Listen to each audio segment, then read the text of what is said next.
My self Anoop Kumar Singh, associate professor Ambalika institute of management and technology. आज हम आपको 3D प्रिंटिंग के बारे में बताएंगे। 3D प्रिंटिंग क्या है? अभी तक आप लोगों ने फ़ोटोकॉपी देखा होगा, फ़ोटोकॉपी मशीन देखी होगी, प्रिंट आउट निकलते हुए कंप्यूटर से देखा होगा, कमांड देते हैं। आज हम आपको बताने जा रहे हैं कि मटेरियल की 3D प्रिंटिंग हम कैसे कर सकते हैं। 3D प्रिंटिंग है क्या? बेसिकली मैकेनिकल की इंजीनियरिंग की भाषा में हम बात करें तो किसी भी प्रोडक्ट को बनाना हो, कोई भी चीज़ हमें बनानी हो तो दो तरीके होते हैं बनाने के, या तो जिसको हम बोलते हैं एडिटिव मैन्युफैक्चरिंग और सब्ट्रैक्टिव मैन्युफैक्चरिंग। कन्वेंशनल पुराना तरीका होता था सब्ट्रैक्टिव मैन्युफैक्चरिंग, जिसको हम कहते हैं मटेरियल को रिमूव करने का प्रोसेस। बेसिकली कोई भी चीज़ हमें प्रोडक्ट बनाना है तो पहला फंडामेंटल वर्क क्या है? सबसे पहला काम है मटेरियल का सिलेक्शन। किस मटेरियल की किस जगह पर रिक्वायरमेंट है और उन मटेरियल की प्रॉपर्टीज़ क्या है, selection of material. Then designing part कि किस चीज़ को हम डिज़ाइन करने जा रहे हैं। कन्वेंशनल डिज़ाइन जो होती थी वो ड्राइंग शीट्स पर की जाती थी, आजकल वो सारी डिज़ाइनें कंप्यूटर पे होती हैं। कैड, ऑटो कैड ले लीजिए, सॉलिड वर्क्स ले लीजिए, वो डिज़ाइनें होती हैं। उन डिज़ाइनों को अब प्रोडक्ट कैसे बनेगा वो है conventional way milling machine, lathe machine, CNC, जिसमें हम मेटल को रिमूव करते हैं, जहाँ पे टूल्स लगे होते हैं मेटल रिमूव होता है। दूसरा आता है एडिटिव मैन्युफैक्चरिंग। एडिटिव मैन्युफैक्चरिंग में क्या है कि हम लेयर बाय लेयर मटेरियल को ऐड कराते जाते हैं। आज आपको एक बोल्ट बनाकर दिखाएंगे। जो छोटा सा ये बोल्ट है वो ये इस 3D प्रिंटिंग में कैसे प्रिंट आउट हो, प्रिंट निकल के इसका 3D प्रिंट, इस बोल्ट का 3D प्रिंट कैसे इससे मशीन से निकलकर सामने आ जाएगा। अगर हम इसको लेथ पर बनाते तो पूरा इतना मटेरियल होता और मटेरियल को हम धीरे लेयर बाय लेयर रिमूव करते जाते। पर यहाँ पर क्या होगा, ये बोल्ट इसमें direct layer by layer add होता मटेरियल चला जाएगा कॉन्टिन्यूअस।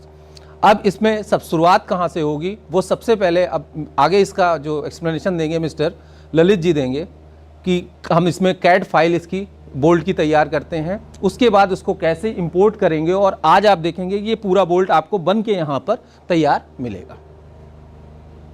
हेलो दोस्तों, मैं Lalit Ambalika institute of management technology Lucknow से मैं आपको 3D प्रिंटिंग कंटिन्यू करता हूँ। 3D प्रिंटिंग के लिए हमें सबसे पहले एक 3D मॉडल की ज़रूरत होती है, जो कि हम किसी भी कैड सॉफ्टवेयर में बना लेते हैं।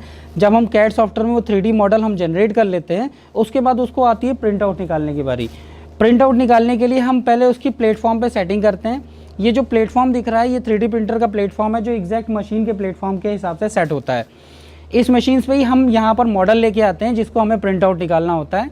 सबसे पहले हम उसके डिफरेंट व्यूज सेट कर सकते हैं कि हमें उसको किस एंगल पे रखना है, इसको front view, top view, left side view, right side view, जिस व्यू में रखना है। अगर हम रीसेट पे जाते हैं तो आइसोमेट्रिक फॉर्म में हमारा व्यू फिक्स हो जाता है। देन हम मूव कमांड का यूज़ करेंगे उस मॉडल को प्लेटफॉर्म पे सेट करने के लिए। अभी देखिए, अगर हमें इस पूरे बॉक्स के सेंटर में ये ऑब्जेक्ट रखना होगा तो हम यहाँ पर इस पर सेंटर पे क्लिक करेंगे और ऑन प्लेटफॉर्म कर देंगे।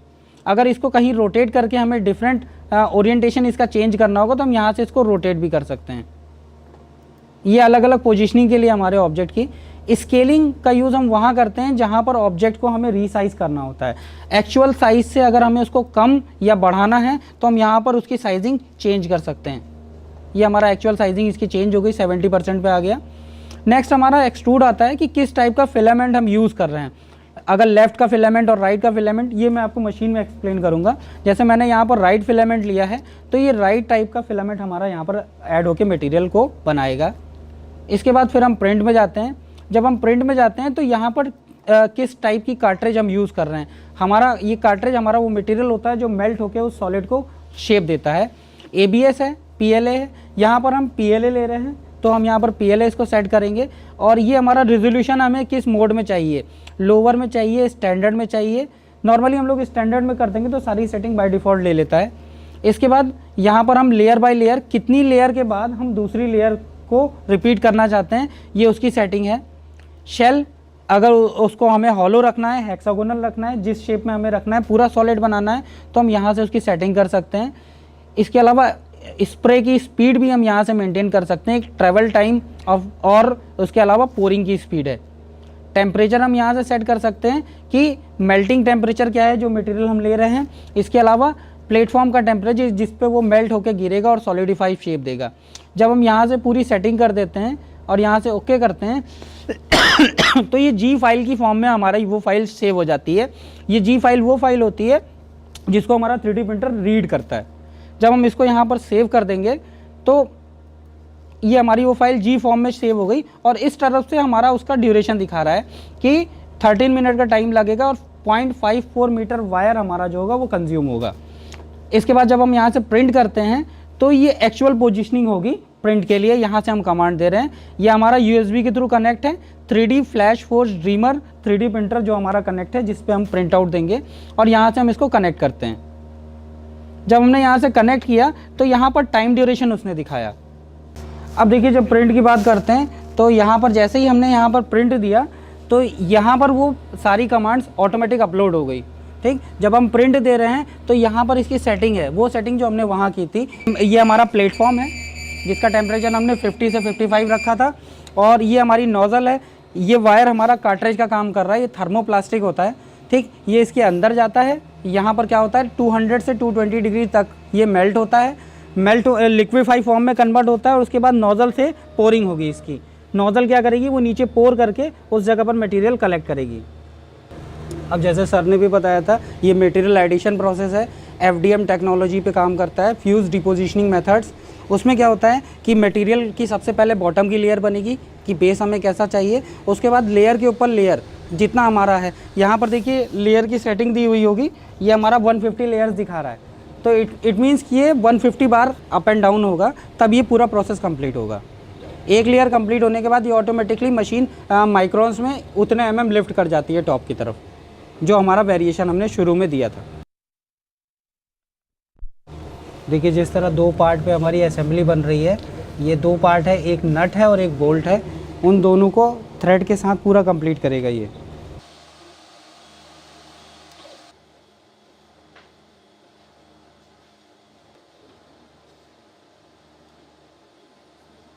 अब देखिए जैसे इस तरह से हमारा पहला पार्ट एक फिनिश हो गया और दूसरा पार्ट उसका अभी मैन्युफैक्चरिंग में चल रहा है। असेंबली का हमारा पहला पार्ट फिनिश हो गया, नट एंड बोल्ट की जो असेंबली हम बना रहे थे। अब सेकंड पार्ट को बनाना शुरू करेगा जो इसके पीछे ऑलरेडी बन रहा है थ्रेडिंग के साथ। अब ये ऊपर वाला पार्ट फिनिश करेगा, नेक्स्ट पीछे कंटिन्यू उसको करेगा।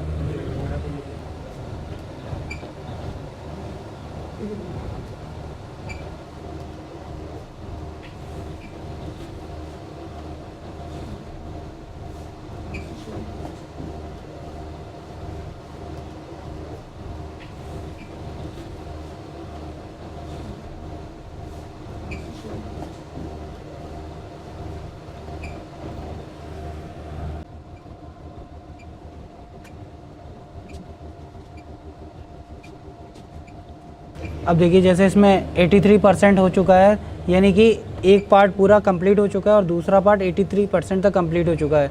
यानी कि इसमें अभी 17 या 16% हमें और चाहिए।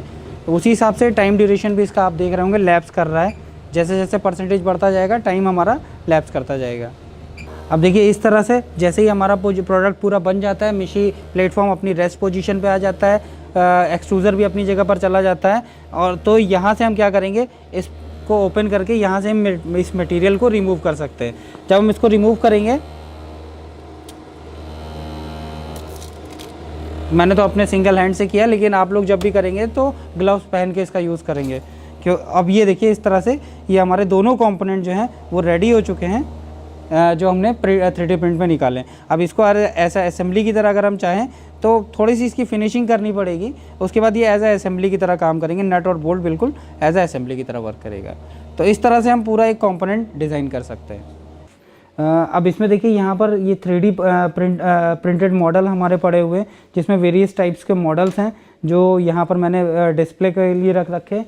किसी भी टाइप का 3D शेप्स पहले मैं प्रिपेयर करूँगा और उसके बाद वो सारा कंपोनेंट, जैसे ये असेंबली की फॉर्म है, अगर ये असेंबली की बात करता हूँ तो यहाँ पर पूरा असेंबली भी हमारी मूव होकर दिखेगी कि किस तरह से इसकी फंक्शनैलिटी है। तो ये अलग अलग कंपोनेंट में बने होंगे, इनको हमने डिटैच कर दिया। जब हम इसको अटैच कर देंगे तो ये पूरा का पूरा फंक्शनैलिटी एक रियलिस्टिक ऑब्जेक्ट की बना के दिखाएगा।